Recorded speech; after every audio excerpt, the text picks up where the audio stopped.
Hey folks, Brian Blessing in Las Vegas. Glad to be with you here for VegasInsider.com. Want to wish everybody a happy Thanksgiving. We get a treat, 3 football games on Thursday as we soldier into week 12 in the NFL season. Some crazy finishes to recap in week 11.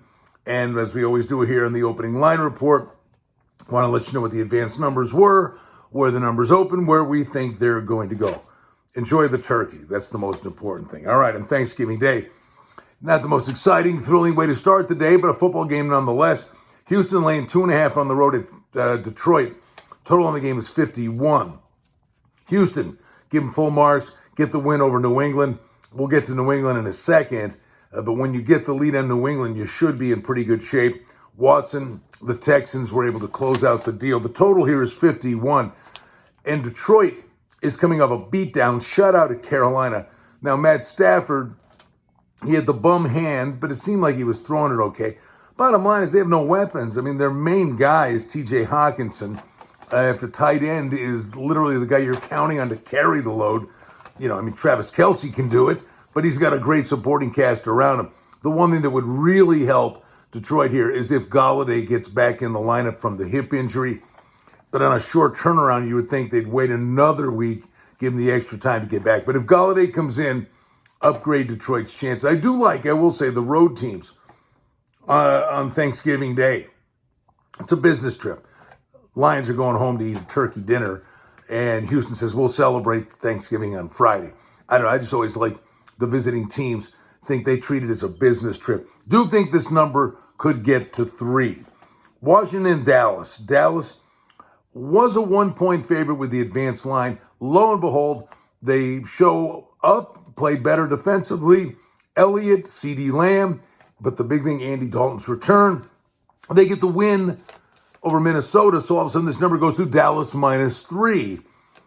Now, Washington, this team just plays hard. They beat Cincinnati, albeit Burrow gets knocked out of the game. It was sickening to see. And the irony of ironies, Alex Smith having to watch this thing. That's one of the best stories of the year, Alex Smith's comeback. And he's been pretty efficient. And this division is so up for grabs. It's a rivalry game. Total on the game is 47.5. The one thing I would say is the Cowboys played better this past week with time to prepare for Minnesota, but that defense can still get sketchy.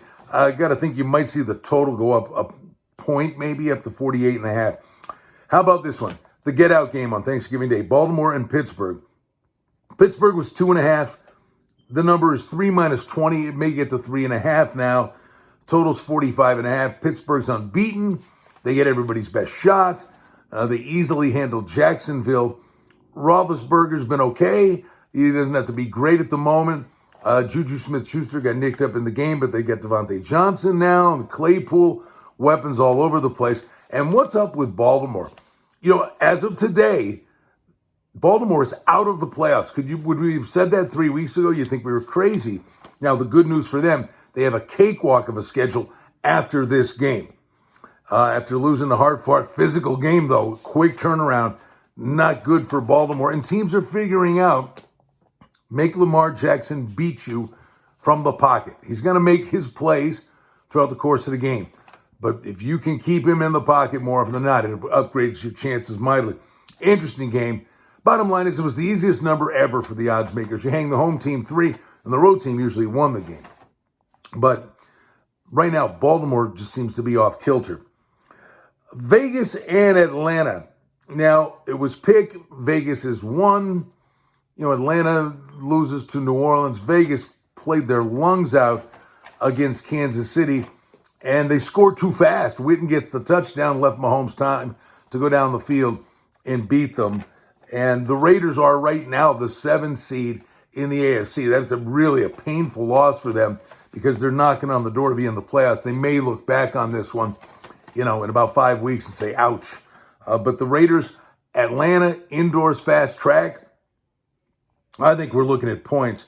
As of this taping, the total's not out. Rest assured, this one's up there in the 50s, and the points are likely to come. Chargers at Buffalo. The Chargers get the win over the Jets. The Bills were 6-point favorites. Numbers come down to 5. The total in the game's 51.5. First thing you got to do is look ahead to the weather.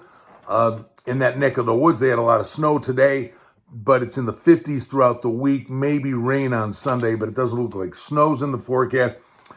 The Bills, I would think, have a stone in their shoe after Allen takes them down and wins the game against Arizona, and then they get beat on the Hail Mary. But what a great week off it was for the Bills, because the Dolphins lost, the Patriots lost, and they sat there and their lot in life improved without even having to play a game. When they were biting their fingernails just a little bit, Miami loses to Denver. Interesting game, though, but the Chargers cross-country got to play that early game. Herbert on the road. I think the Bills could be in a little snarky mood here, and this Chargers team just finds ways to lose in hideous fashion. The Giants in Cincinnati, this is the big one. The Bengals were 3-point favorites with the advanced line. Burrow goes down. Ryan Finley's going to be the quarterback, so it swings all the way. What's the value of Burrow to the wagering line? Bengals were going to be 3-point favorites. Now the Giants are 4.5-point favorites.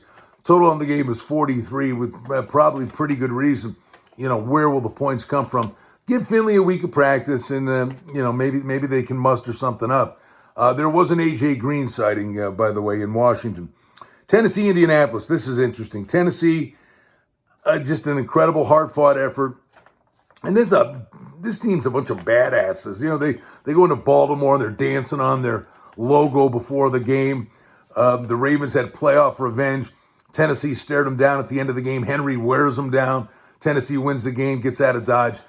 Physical team. And I would just say this. Indy 4.5, it came down to 3.5. Total's 49.5. This game is eerily similar from its importance as to the game recently with Seattle hosting Arizona. Seattle had lost to the Rams and had lost already to Arizona. And they were all tied atop the division. But if Seattle had lost that game, they'd have been 2 behind Arizona, and they'd have been in big trouble to win the division. And because they won that game and knew it, played it like a playoff game, they're right now, currently, Seattle's the 2 seed in the NFC. This game has that kind of importance to Tennessee because Indy just beat him a couple of weeks ago. So Tennessee knows if they want to win the division, they have to win this game. And that hook's big. This could come down to 3. I think Indianapolis is really a good team. Frank Reich, they beat the Packers. They forced a turnover in overtime. But Rivers is starting to figure out this offense. He's got a new weapon in Michael Pittman. I do think, though, take a look at Tennessee here. A short turnaround, go on the road. But they have to win this game if they have designs on winning the division. Carolina, Minnesota minus 3.5. I don't know what you do with these guys. 1 week to the next, can you trust them? The one thing you can trust is Cook is a monster at the running back position. Carolina, P.J. Walker is going to be was the quarterback. We'll see what Teddy Bridgewater's status is. He warmed up. He couldn't go. It could be Bridgewater. There's no total on the game. Waiting to find out about that. P.J. Walker, they won 20-0. He was 24 of 34. He threw a touchdown, but he did throw 2 picks. So we got to be watching out on Bridgewater here. Oh, by the way, Bridgewater going back against his original team. Arizona, New England. A game that was pick'em originally after New England loses to Houston. Arizona's 3 on the road, cross-country. I'm telling you, a little pat on, a little one, just a little pat on the back. The way to play New England is wait till the game starts. Just wait. And if they're ahead at the half, play them in the second half. If they're down, fade them. I mean, if they play with the lead, Newton in the running game, and they got things going. But if they get down, if they are down, they are very hard-pressed for Newton to take them down the field and win games. They had signs of life there for a minute, but losing the game to Houston really sticks a fork in them, I believe, for the division. But Arizona's got a lot to play for. There's no doubt about that. Miami, 7-point favorite at the Jets. Total on the game is 46. Miami gets beat at Denver. No great disgrace. They were on a Tootsie Roll. Got to go out and play at altitude. And actually, they were really lucky. Melvin Gordon fumbled at the 1 or the game was over. And then Tua got pulled and Fitzpatrick took him right down the field and then threw a Ryan Fitzpatrick pick in the end zone at the end. A little disheartening, but don't sleep on Miami's defense. They forced a big turnover again in this game at Denver. Now you're taking on the Jets. The Jets got a little fight in them. Believe me, they're motivated. They don't want to be winless. It is a division game. This one could be really ugly. I mean, really ugly. Cleveland and Jacksonville. Cleveland was 6. It's up to 7. Total on the game is 46.5. Chubb and the running game is starting to go again now for Cleveland. Through the air without Beckham, it was a high-flying Cleveland offense. Now it's really a run-based thing. Trusting Mayfield to make plays with his feet, not turn the ball over. Jacksonville, no show against Pittsburgh in a spot that was a look-ahead spot for Pittsburgh. That's what you get with Jacksonville. You said you looked at that game, said that's a take spot. Take the 10 points, 10.5 points with Jacksonville. Pittsburgh looking ahead to Baltimore. But the one caveat we put on it was, but maybe they fired their shot taking Green Bay to the mat the week before. That's exactly what ended up happening. But they pinball back and forth. Jacksonville could put up a fight. New Orleans 5.5 at Denver. Total on the game is 47.5. Taysom Hill. I don't know what to say here. I mean, he's efficient. He's powerful. He's an incredible athlete. I give him full marks. He got Michael Thomas really involved in the offense in the win over Atlanta. With Kamara and Hill, you've got tons of options. He's got a game under his belt. He could get even better. Peyton's got to be happy with the decision they made. They won the game. Hill got his feet wet. Now you're taking that act on the road, so we'll see how that pans out. Total on this game is 47.5. Again, always at this time of year, check the forecast in Denver because you never know what's going to pop up there. San Francisco and the Rams, we're waiting on a total in the game, but the advanced number, look at the Rams -7. San Fran coming off the bye, kind of an injured, mangled mess, but extra time to prepare could help them. And the Rams have the short work week, going to have to play a game against Tampa Bay and then back home. It certainly depends what happens in the Monday night game, but I do believe this Rams defense is the key to this football team. You've got the monsters in the trenches. You got Ramsey in the secondary. That defense could be the calling card for the Rams when it's all said and done. Same deal here, waiting on the Monday night game, but KC, Tampa Bay, here we go. Oh boy, get the hype machine going. Get that hype machine going. Mahomes and Brady, two high-powered offenses. The Raiders simply scored too fast. Kelsey is unbelievable. Tyreek Hill stayed healthy this year. He's just an incredible weapon. Edwards-Helaire. Now Le'Veon Bell got into the fun.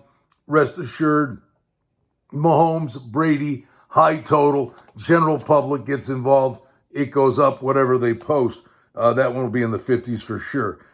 Chicago, Green Bay. We're sitting here with the Pack -7.5. It's up to 8. Green Bay rallies at Indy. Adams is having a great season. They've got the running back. Fumble in overtime by Valdez-Scantling after a couple of great weeks for the kid.